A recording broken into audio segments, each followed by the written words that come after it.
Investigations are ramping up into any links between an Indian-made cough syrup and the deaths of more than 60 children in the Gambia.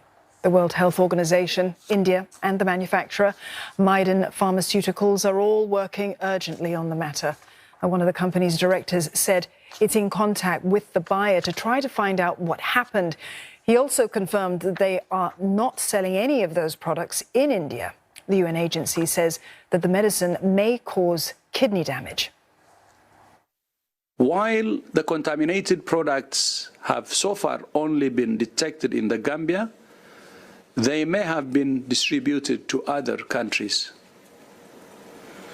WHO recommends all countries detect and remove these products from circulation to prevent further harm to patients.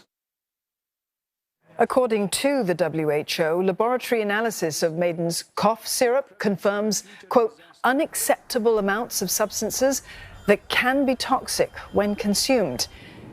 Indian ministry sources say that the medicine was exported only to the Gambia, but the WHO says the products may have been distributed elsewhere through informal markets.